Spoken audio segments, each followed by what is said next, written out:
Salve, salve, amigos do agro. Começa aqui mais um episódio do Rotação de Culturas, cada vez mais especial. Cada episódio que a gente traz é uma diferença, que a gente traz, né, Renato? Dessa vez, a Macfor, junto com Notícias Agrícolas, fazendo esse podcast para todos vocês que são entusiastas do agro. E apresentando aqui Renato novamente, começando mais um programa. Sempre um prazer tê-lo aqui com a gente para falar conosco. Prazer o meu, mais uma vez, vamos estar aqui, né, discutindo marketing, discutindo vendas e discutindo inovações do agro, né? E hoje o bate-papo é com um mestre que eu admiro muito, que, cara, esse papo vai ser daqueles que nós vamos sair muito maior do que nós entramos aqui. Não, com certeza. A gente ouve aqui, é muita história, né? Eu aqui como um mero aprendiz de todos aqui, grandes leidas do agro aqui.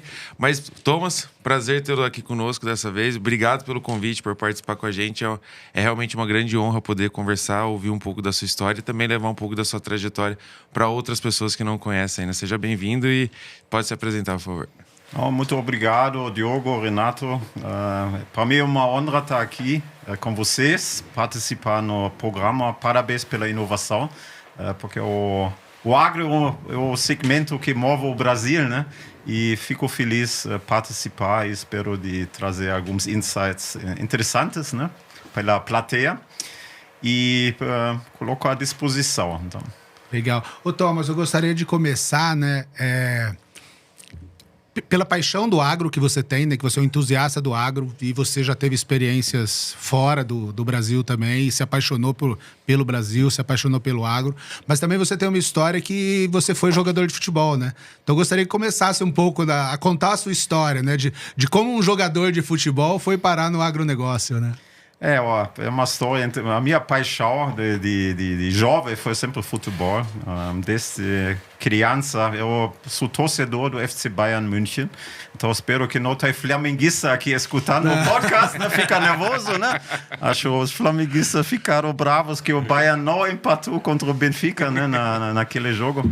Mas brincadeira à parte, então eu sou torcedor do Bayern de Munique, mas eu fui jogador do Bayer Leverkusen, joguei 3 anos no Bayer Leverkusen. Foi meu primeiro contrato com a Bayer, meu pai assinou, eu tive 15 anos. Olha só. E o meu pai teve essa visão, se o Thomas não vai ser jogador profissional, que todo mundo estava pensando na idade minha de 15, 16 anos. Joguei na seleção da Alemanha, né, na Sub-17. Mas no meu último ano de Bayer Leverkusen eu tive problema de lesões e não recebi o contrato profissional que estava mais ou menos prometido, né? Mas como eu falei, meu pai teve essa visão, se não vai ser jogador profissional no Bayer Leverkusen, a Bayer também é uma baita empresa, né? Então com 18 anos entrei na Bayer como trainee e me formei em administração de empresas. Que legal. E é isso. Então. E você ficou na Bayer quanto tempo? Eu fiquei em total 25 anos na Bayer.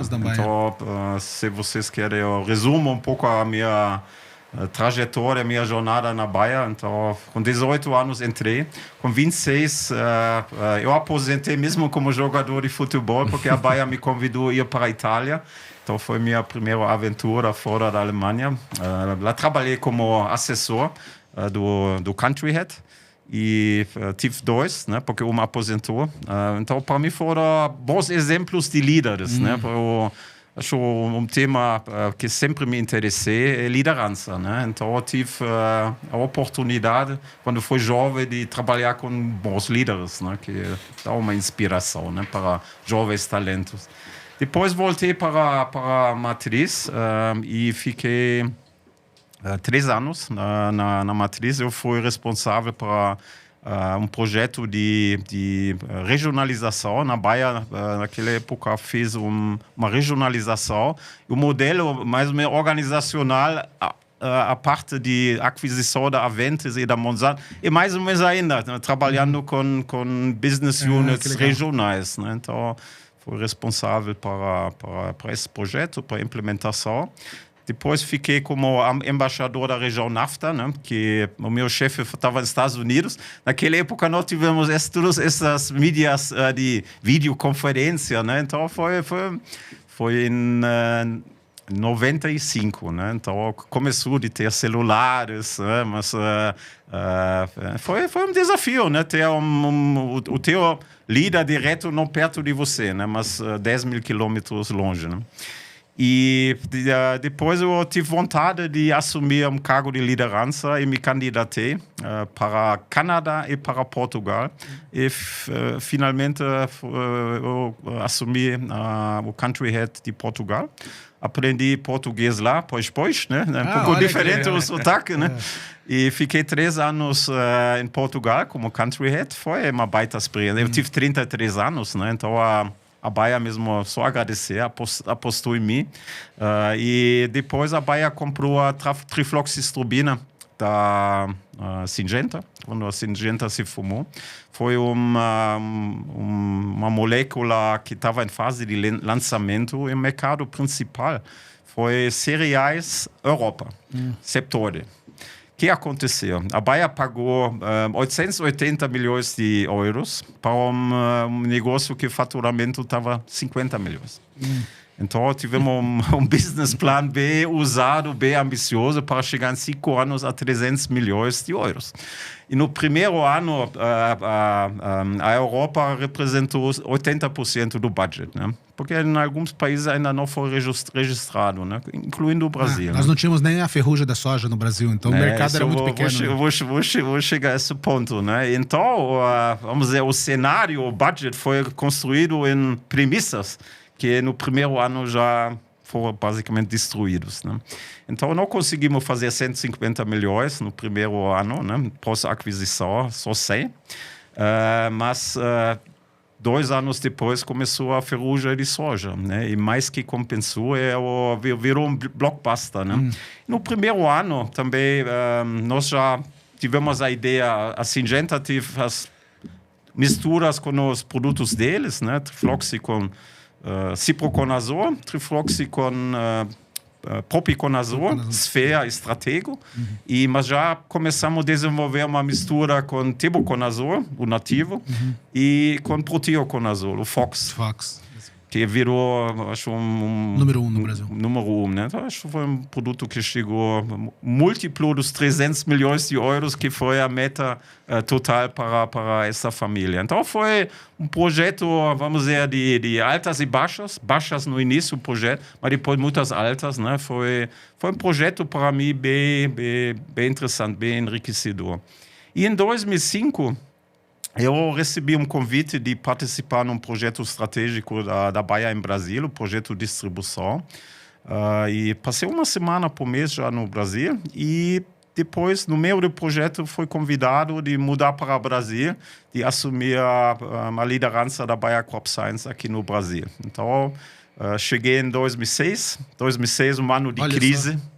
Ano de crise, acho que foi um dos piores anos para a agricultura, né? Tava tudo ruim, tava seca, dólar 1,50 mais ou menos, preço do commodity muito baixo e inadimplência incrível, né? Então foi um cenário de crise, né? Entrou bem já, entrou aprendendo o jogo duro já. Exatamente, lá na pele eu senti que o Brasil não é para iniciantes, né? E foi nessa época também que teve a crise dos fungicidas na soja, né? Sim. Aí você juntou tudo que tinha que dar errado, deu errado ali. Não, é verdade, porque como foi uma doença, acho que nenhuma empresa estava preparada, né? Então a Bayer também começou a vender Stratego, né? Que não foi um produto propício, né? Para combate. E no início os produtos não foram usados preventivamente, né? E o Folicur, que é tibuconazolzinho, naquela época a Bayer vendeu 6 milhões de litros e a um preço de $30, né? Só falar depois, acho que vamos discutir um pouco marketing, posicionamento, né? Isso foi um produto só, 180 milhões, uma margem absurda, né? Depois entraram os genéricos, né? O cenário mudou, né?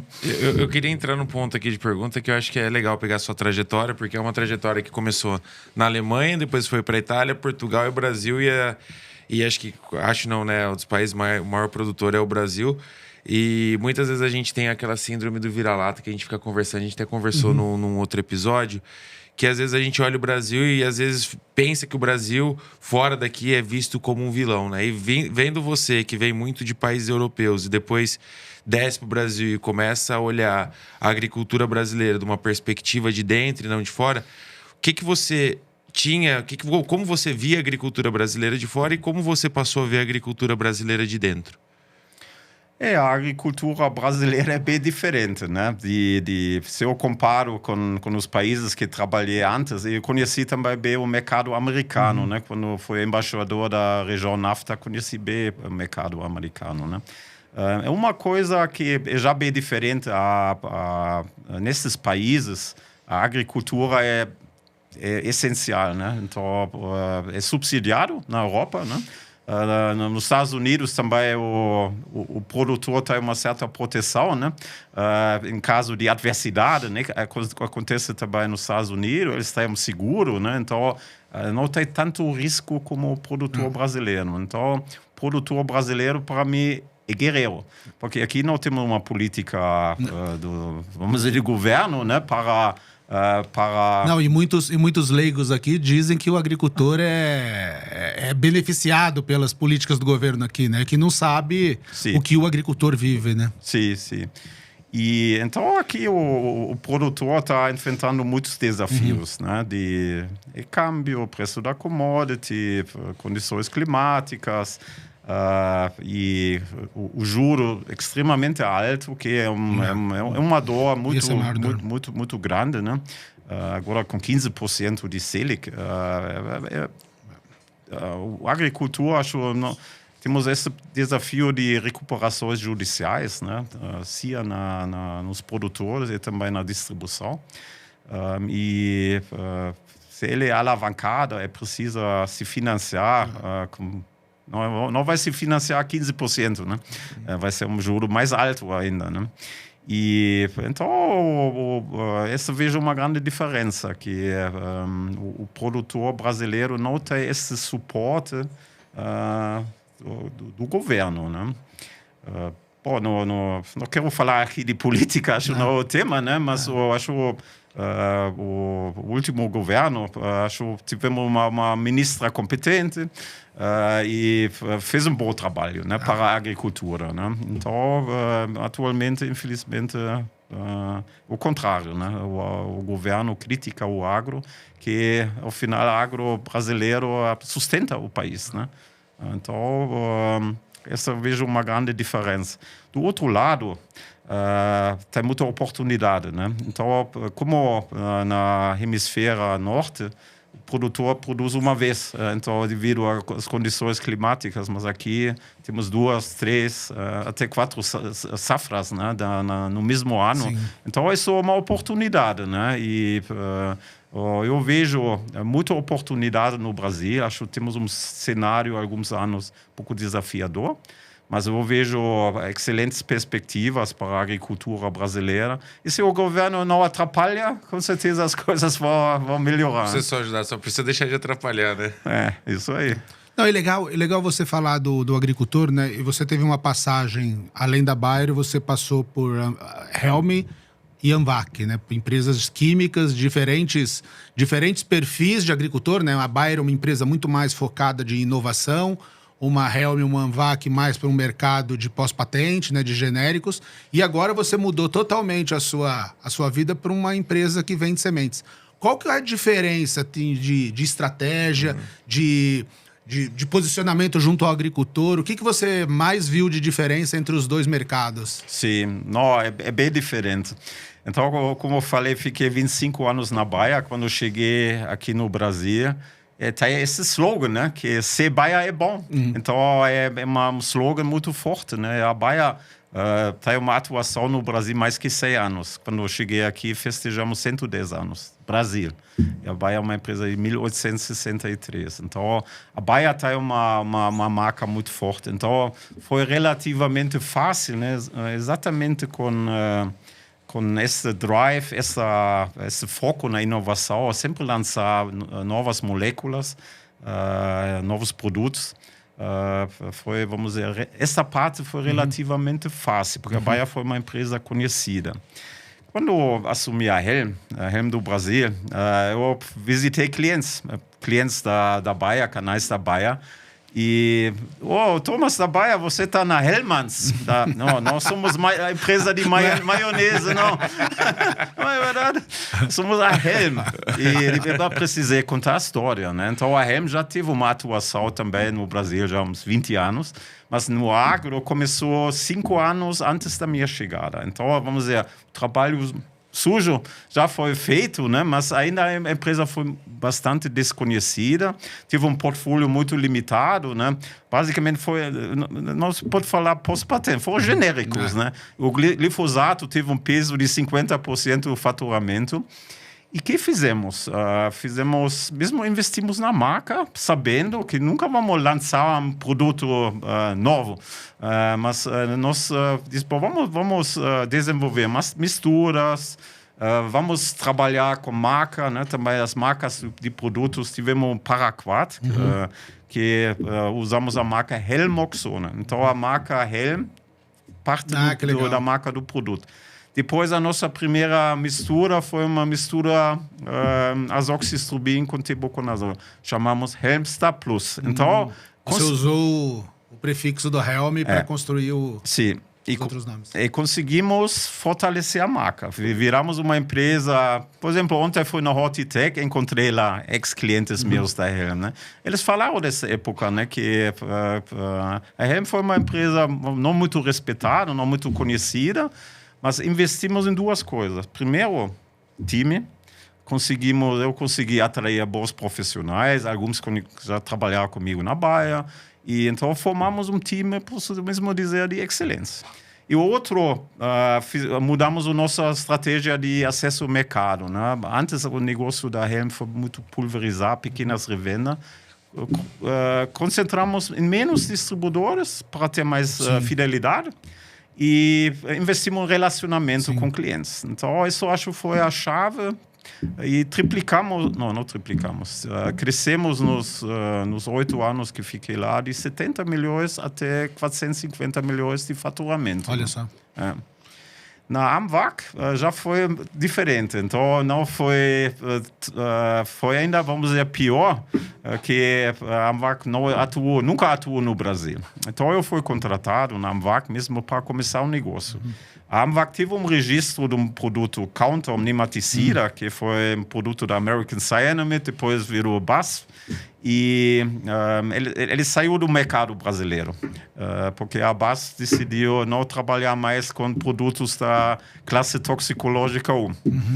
E então, como eu conheci a liderança da Amvac, eles falaram: Thomas, eu gostaria que você comece a operação no Brasil. Eles, ok.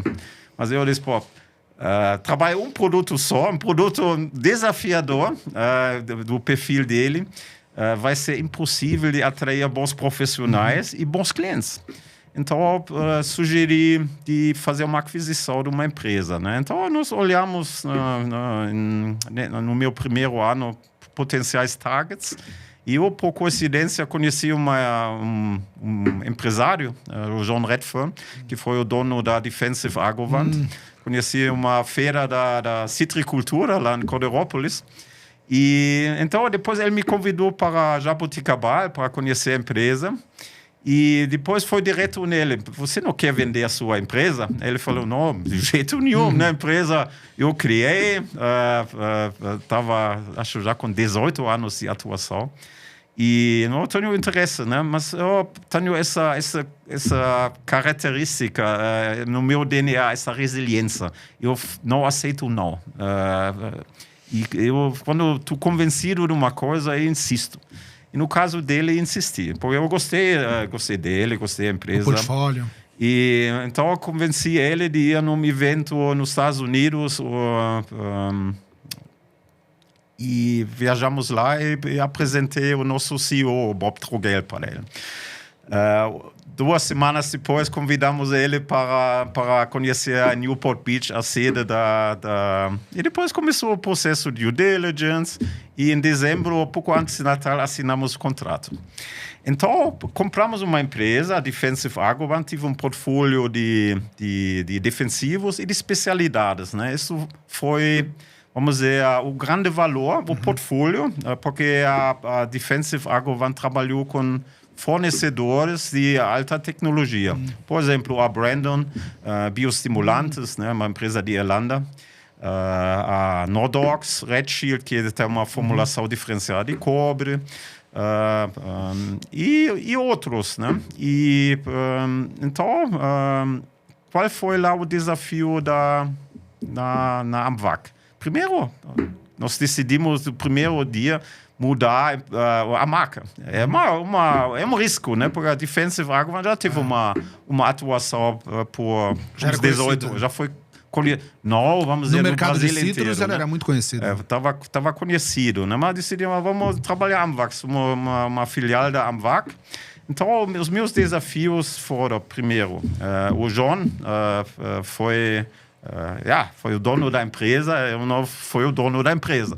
Eu tenho um outro estilo de liderança, né? E então foi uma mudança da liderança, o meu estilo de liderança também precisei conquistar a confiança do time, né?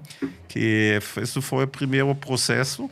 E o segundo foi mais ou menos a mesma coisa como eu fiz na Helm, né? De mudar a estratégia de acesso ao mercado. Né? Então, também implementamos uma estratégia a trabalhar com distribuidores um pouco maiores, mais relevantes e também, mas depois começou a pandemia, né? Que foi um desafio para todos nós como seres humanos, mas também para as empresas, né? Então eu fiquei em total 4 anos na AMVAC lá e para mim o meu legado, por exemplo, ontem na Hortitec, né, eu conheço bastante gente, né? E quando eu visito os stands das minhas empresas onde eu trabalhei, eu sempre sou recebido bem. Então eu vejo que as pessoas lembram com carinho que eu fiz nas empresas e contribui no desenvolvimento das pessoas, né? Sim. Não, isso daí, só para te ajudar, né? Eu acho que eu sou testemunha, né? Porque eu passei 17 anos na Syngenta, depois eu fui para a Bayer. E o seu nome, né, o legado que você deixou na Bayer era muito forte, porque em todas as reuniões, em todo momento, ou o distribuidor ou os colaboradores da Bayer falavam do seu nome. Então, de longe eu não te conhecia, mas eu já falei, pô, o Thomas tem uma liderança inspiradora e que cativa e que faz reunir, né, os colaboradores em seu nome, que eu falei, pô, é um estilo que eu tenho que aprender mais. Não, obrigado. Foi muito legal isso. Tá, agora eu vou falar um pouco do novo segmento onde, como você se apresentaram como aprendiz, eu também sou eterno aprendiz, né? Então foram 38 anos nessas 3 multinacionais. E então uma dica para os jovens brasileiros, né? Eu tive colegas que tiveram vontade, que queria trabalhar na matriz da Bayer, né? Então, vários colegas foram para a Alemanha, né? Então, jovem sair da zona do conforto, né? Então, é uma recomendação que eu fiz e eu beneficiei, né? Conhecer outros países, outras culturas. Então, isso é uma dica que queria dar aos jovens brasileiros que trabalham no agro. Não queria agora, vamos dizer, promover uma grande rotatividade nas empresas, né? Mas eu recomendo, né? Porque eu pessoalmente tive essa experiência que para mim foi uma experiência muito rica, trabalhar e viver em outros países. Eu já estou 19 anos no Brasil, voluntariamente, né? Então, agora vou falar um pouco do meu capítulo atual. Então, depois desses 38 anos em 3 multinacionais, eu decidi de não trabalhar mais em multinacional. Apesar que eu saí da AMVAC e 2 meses depois recebi um convite de uma empresa japonesa. Mas eu disse, pô, então já foi difícil explicar o mercado brasileiro para alemães e americanos, né? Imagina para japoneses, né? Então mudou a minha vida, né? Porque sempre foi foi CLT, né, nas empresas, e disse, vou abrir a minha própria empresa. A minha empresa chama Pitch. E se usa muito em vendas, em startups. E então eu comecei a atuar como conselheiro, como advisor. E Pitch também é minha família, falando um pouco da minha situação familiar. É Patrícia, Isabel, Thomas, Christopher, Henrico. Patrícia, minha esposa, Isabel, Christopher, Henrico, meus 3 filhos. Que coincidência boa, né? Sou eu, né? Então, bacana, né? Então, eu comecei a atuar como conselheiro. O primeiro convite que recebi foi do Felipe Treitinger, que ele é o CEO e fundador da Cumbre. Sim. E o Renato, nós dois somos colegas lá. Nós fomos da primeira rodada, né? Fomos 8 professores no início, né? E então, acho que nós dois aceitamos esse convite com muito prazer, né? Porque é um legado, né? Contribuir para a educação do agro. Mesma coisa que vocês estão fazendo aqui, né? Um podcast, né? É uma ferramenta bem pragmática, né? Para transferir um pouco conhecimento. Compartilhar, né? Compartilhar experiências, né? E isso é o nosso diferencial na Cumbre, né? Somos professores teóricos, somos professores com vida no agro, né? E com paixão para o agro, né? Então, isso estou falando um pouco da Cumbre, né? Uma empresa, acho que já é relevante no setor e vai ter um brilhante futuro, né? E comecei também a atuar em algumas startups, né? Também somos parceiros numa startup, a Biotech, que é também uma startup inovadora. Deep Tech também. Deep Tech. E comecei a atuar como conselheiro. E o Felipe Buffon, que junto com a Mariana, eles são os donos, sócios proprietários da Caraíba Genética. O Felipe, em dezembro 22, ele me ligou, Thomas, nós temos a Caraíba Genética e você conhece, né? Eu disse, você não quer nos ajudar como conselheiro? Eu disse, vai ser um prazer. Agora porque eles me conheceram. A família Buffon, de Rio Verde, eles têm vários negócios, né? Mas a história do José Buffon, que é o pai do Felipe e da Mariana, começou como RTV na DuPont. Olha. E ele é do Espírito Santo, né? E depois ele trabalhou em Goiás. E como ele tem um DNA muito empreendedor, empresário, ele ficou na DuPont há alguns anos e ele é como um cara diferenciado, né? A DuPont queria promover ele, né? Mas ele não aceitou e pediu de ser distribuidor da DuPont em Rio Verde. Então, ele abriu uma revenda e é uma das revendas mais antigas de Goiás, né? Então, começou assim. E Agro Verde foi cliente da Helm. Então, eu conheço a família Buffon já há 15 anos.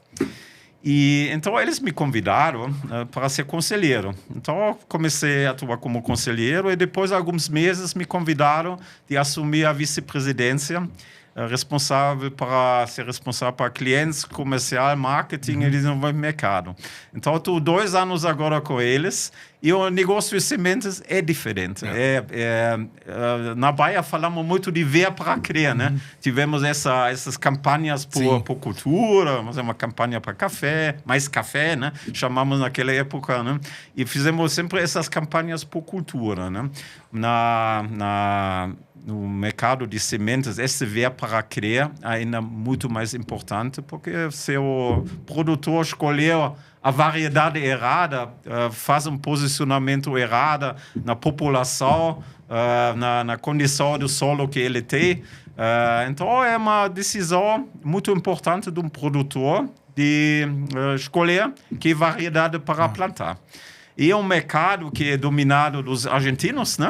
Dos hermanos, né? Que tem mais ou menos 80% de mercado, de market share.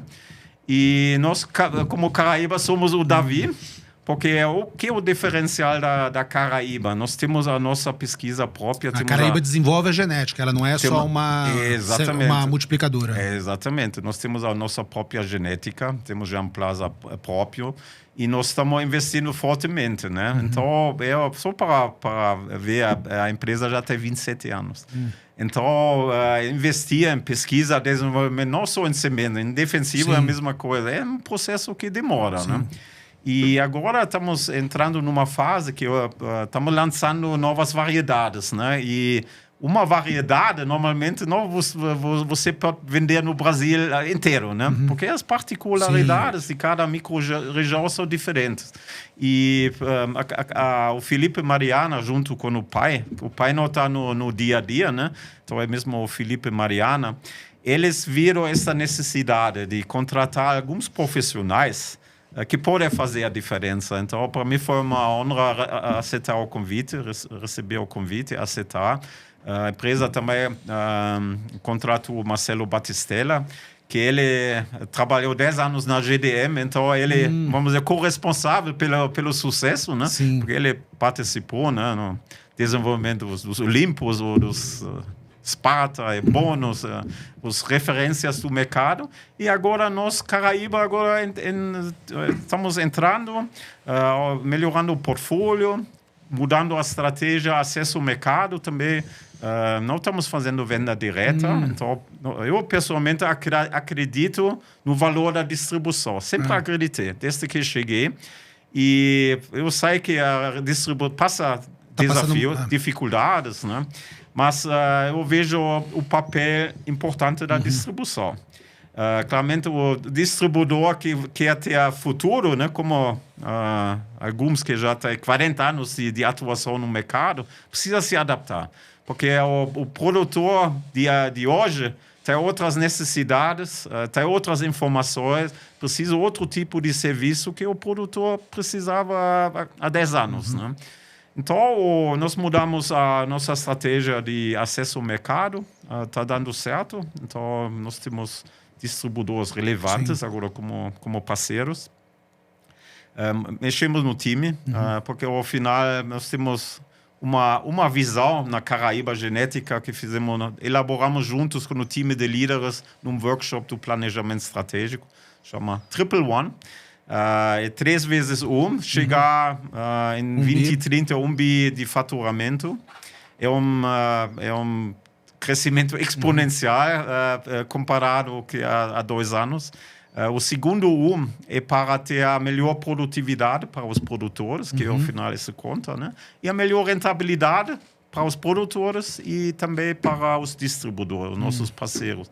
E o terceiro é ser um great place to work, que você cria um time que se identifica com a empresa, que tem uma cultura saudável.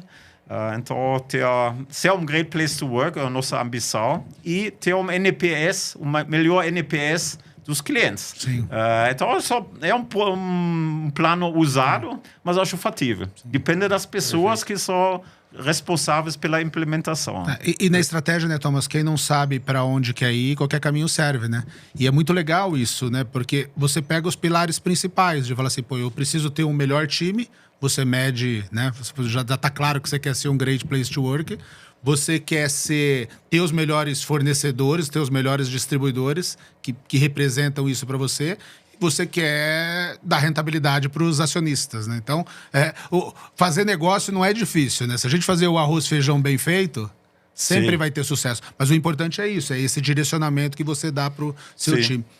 E pensando um pouco nisso, né? Você falou, e eu acho que você tem essa história desde da Helm de privilegiar muito a venda para o sistema de distribuição. E não é todo líder que vê isso, né? Porque no Brasil, muitos líderes veem que 30% do mercado é feito de via direta e quer ir. E, às vezes, atropela isso. Por que você acredita tanto no sistema de distribuição? E o que você vê para o sistema de distribuição? O que está acontecendo? O que você olha no futuro? O que pode ser uma lição para quem nos está escutando aí, para ver se temos o mesmo pensamento, né? Eu escrevo muito sobre o sistema de distribuição. Eu tenho um pensamento muito meu, né, do sistema. Eu queria ouvir um pouco o seu. Eu acho que até o ponto aqui eu ia trazer muito, até fui anotando aqui desde que você começou a falar da sua trajetória 2005, você falou acesso ao mercado, eu anotei, cada vez que foi falando acesso ao mercado, eu fui colocando. Aí você falou 5 vezes sobre acesso ao mercado, e eu acho que vem muito em cima do que o Renato tá trazendo, né? Acho que muito da sua experiência ali, do que você acreditou, fez você trilhar essa carreira de sucesso em todas as suas empresas. Eu acho que até o que o Renato perguntou é o que eu queria perguntar, né? Por que e o que você tanto vê nessa parte de acesso ao mercado como uma chave de sucesso para o mercado de insumo? Né? Sim. A primeira experiência foi mesmo na Bayer, né, no projeto de distribuição. Como foi o status quo quando eu cheguei? A Bayer teve uma rede de distribuição basicamente sai política. Então, tive mais ou menos 800 distribuidores e eles brigaram entre eles. E não brigaram contra o distribuidor Syngenta ou o distribuidor BASF, né, que foram, vamos dizer, os dois concorrentes principais naquela época. Né? Então, nós implementamos uma política de distribuição que remunera e protege os distribuidores. Trabalhar com menos distribuidores e vamos dizer, fazer o famoso ABC, né? E os clientes top A, diamante, tem outros benefícios porque eles são comprometidos a trabalhar com uma fatia, um customer share alta do portfólio Bayer. Uns 80% tiveram muitos benefícios.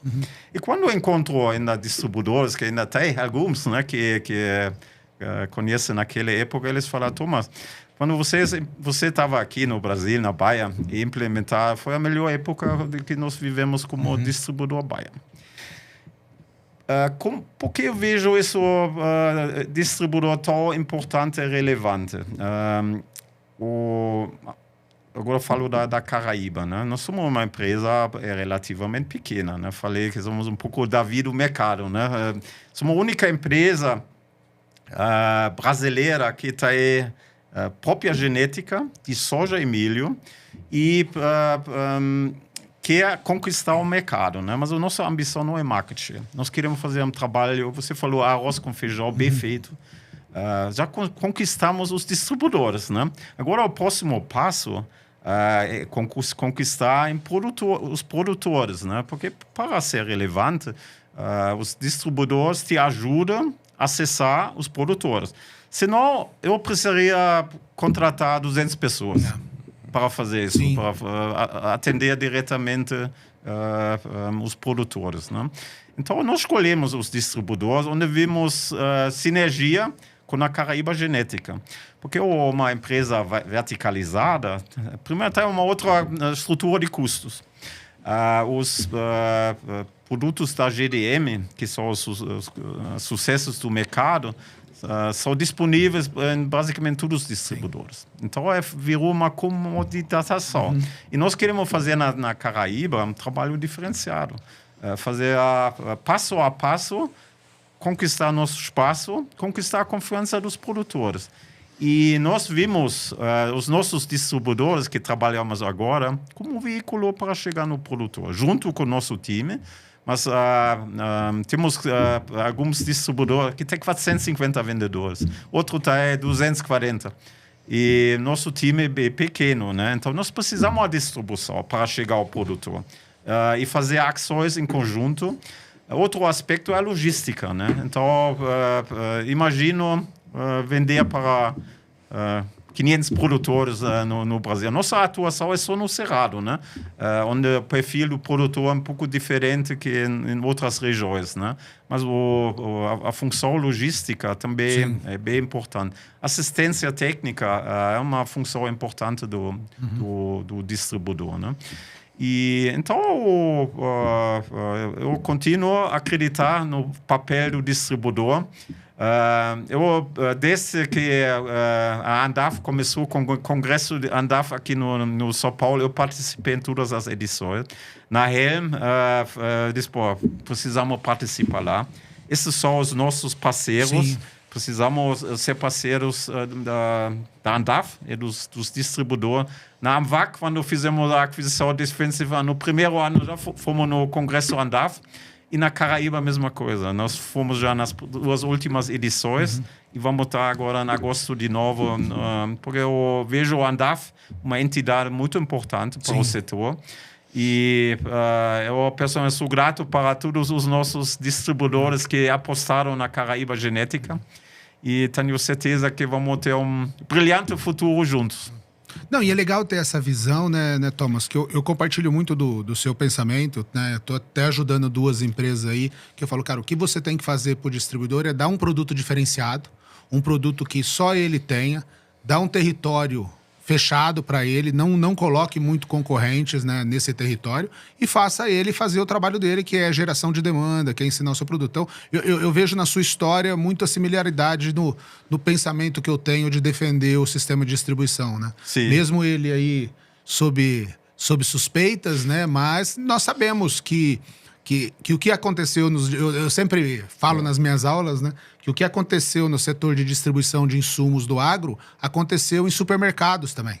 Foi a mesma coisa, né? Os caras não entenderam que o Brasil era diferente, queria fazer uma só linguagem para o agricultor brasileiro do Nordeste, do Sul, do Centro-Oeste, e são diferentes. Então, não entender isso fez com que os erros foram cometidos e nós sabemos um monte, né? Mas tem muitos bons exemplos, né? Acho que é legal falar isso, Diogo, que a gente vê só os que erraram. Mas olha os distribuidores que foram comprados por empresas japonesas. Olha como eles estão. Olha os passos que eles estão dando. Pô, então, o mercado brasileiro é cheio de oportunidade, né? Então não vamos olhar o copo... Sim. Só quem fez os erros, né? Vamos olhar quem está acertando, né? Que bom que você citou. Ontem estava na Adubos Real, né? Esse é um exemplo, né? Que tem investidores, mas ainda a família ficou lá. Então ontem encontrei o fundador, o Geraldo, lá. Sim. E então é um exemplo, né? Que da resiliência, né? Uma empresa que já tem uns 40 anos, né? Mas chegou um momento que decidiu, bom, precisamos tipo um sócio, né? Escolher uma empresa japonesa, né? Mas a CEO da empresa é a filha dele, a Ana Flávia. Então, eu concordo, né, que japoneses da cultura deles é pensar muito no longo prazo. E, vamos dizer, uma aversão que acontece no mercado, como nos últimos anos, não assusta ele. Assusta provavelmente, mas eles não vão mudar o plano. É longo prazo, né? Boa. E eu acho que é só pra gente já entrar aqui no finalzinho, pra gente finalizar. O papo tá sempre bom, brinco bastante com o Renato aqui. Quando o papo começa a aquecer, a gente precisa terminar o episódio aqui. Mas eu queria essa parte quando a gente fala sobre investidores entrando no negócio aqui no Brasil de fora. Eu falo que não só na parte de investimento, mas também muito na parte de tomada de decisão. Quando a gente vê que a tomada de decisão vem de fora e muito atrelado ao que vocês falaram aqui agora, da pessoa não ter a visão de como se comunicar no Brasil e saber que a comunicação, mesmo para o produtor de soja do norte, do Cerrado, do sul, é diferente, às vezes a gente acaba tendo esse conflito e o público externo, né, que está investindo não consegue entender realmente como que funciona a rotina no Brasil na parte não só de distribuição, mas na parte de marketing, na parte de metas, etc. Na sua trajetória, né, dessa parte de trabalhar com alemão, hora você trabalhou em outras empresas americanas e tal, estando aqui no Brasil, acho que para a gente finalizar aqui a conversa, qual que é o principal desafio que você vê quando a tomada de decisão ela não é tomada dentro do país para o país, mas ela vem uma tomada de decisão de pessoas que normalmente não conhecem o seu negócio como ele é? Que se assustam com a primeira crise, né? Isso é uma boa pergunta. E como eu sou alemão, a minha família mora na Alemanha e Áustria, e como tenho amigos em outros países, né, na Europa, nos Estados Unidos, converso bastante, né? É uma coisa que sempre me preocupou, desde que cheguei em 2006, a imagem do Brasil. Sempre se fala, Brasil é o país do futuro. E acho que chegou a hora que o Brasil precisa ser o país do presente, né? E uma coisa tem a ver mesmo com a imagem, com a comunicação, né? E a comunicação, o agro aparece mais como vilão que como herói. E acho isso uma responsabilidade nossa de nós três e todos que querem ajudar o agro. Precisamos falar melhor, usar argumentos sobre o valor do agro brasileiro, né? Que a agricultura brasileira é uma das mais sustentáveis do mundo. Exato. E ninguém fala disso. Então, eu vejo nós que nós queremos o bem do agro, temos um papel importante, falar com nossos amigos, com nossas famílias. A política não diretamente podemos influenciar, mas sempre acho não podemos agora também dizer não consigo mudar o país, né, porque é governado das pessoas erradas, né? Então, se cada um faz um pouco mais, falar com mais gente, falar melhor do agro dentro do país e fora do país, vai mudar. Eu falo dos meus filhos, né, que se reportam na Alemanha ou na Áustria sobre o Brasil, né? Só corrupção, desmatamento. E depois eu falo, trabalho escravo. Não é assim, né? Então, começo mesmo com meus filhos, né? Já são adultos, né? Então, eles... mas, infelizmente, as reportagens são mais negativas fora do país. E dentro do país também, né? Então, nós precisamos ser protagonistas para apoiar o agro brasileiro. E acho que tem várias pessoas que... acho que foi um evento semana passada, essa semana, né? Da Haven, que organizaram lá um congresso global, né? Um exemplo, né? Do Marcos Fava Neves, né? Ele é um protagonista, né? Devo tirar o chapéu, né? Que ele está fazendo o prol do agro brasileiro, né? Exato. Eu acho que o papo está muito bom aqui. E eu acho que muito desse papel que você traz aqui para a gente encerrar é o que a gente vem falando tanto dentro do Rotação de Culturas, quando a gente teve o Agro Day Talks também, que a gente quer criar esse momento de estourar a bolha e conseguir fazer com que a agricultura chegue para outras pessoas de uma forma realmente como ela deve chegar, né? Na escola, na educação de base, não esperar para que a sua opinião seja formada por outras pessoas que às vezes têm um conflito de interesse ou uma ideologia que, na verdade, não corresponde ao que a agricultura é hoje para o Brasil, né? E pensando nisso, acho que também Rotação de Cultura, acho que eu vou fazer já as honras aqui do encerramento, a gente já está em cima, Renato, acho que você quiser finalizar. Não, acho que eu concordo muito com o Thomas, né? O problema nosso do Brasil é que tem metade do país querendo remar para frente e metade parece que remar para outro lado, né? Então, se você num barco, um remar para a esquerda e outro remar para a direita, ele não vai sair do lugar. Então, nós nunca vamos ser o país do futuro se nós continuarmos com essa mentalidade. Então, acho que nós precisamos de líderes que começam a unir os dois lados e dar uma direção. Que nem você fala do 1-1, né? É claro para o seu time onde nós queremos chegar. E falta para mim uma liderança e falar, aonde que o Brasil quer chegar? Eu quero ser a terceira maior economia do mundo em 2040. Cara, o que nós precisamos fazer para isso? Falta gente desse calibre no país para fazer o arroz e feijão simples. E quando o Diogo me chamou para estar aqui na Rotação de Culturas, eu falei, cara, é uma grande chance que você me dá. Porque eu resolvi, de propósito de vida, fazer do agricultor o herói da minha história. E eu acho que as mídias sociais, né, esse canal que nós temos hoje, permite a gente fazer isso, né? Então, acho que é legal isso, é legal ter seu depoimento, né, de um cara que é de fora do Brasil, mas já quase é mais brasileiro do que alemão, né? Se você não sei a sua idade, mas você falou, você tá há 26 anos aqui, então você tá quase mais brasileiro do que alemão, e ver essa paixão sua, né, pelo Brasil, o seu jeito de fazer negócio, a liderança inspiradora que você é. Então é muito legal ter você aqui. Eu gostaria de agradecer muito a sua presença aqui e reforçar. Se eu era fã seu, tô mais fã ainda. Muito obrigado, Diogo, Renato, pelo convite. Para mim foi um prazer. Acho que podemos conversar o dia inteiro. É verdade. Parabéns mais uma vez pelo programa Rotação de Culturas e conte comigo.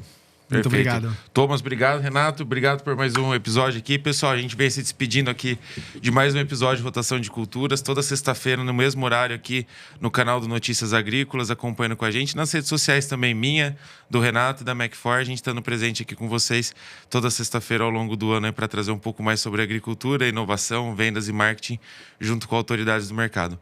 Muito obrigado.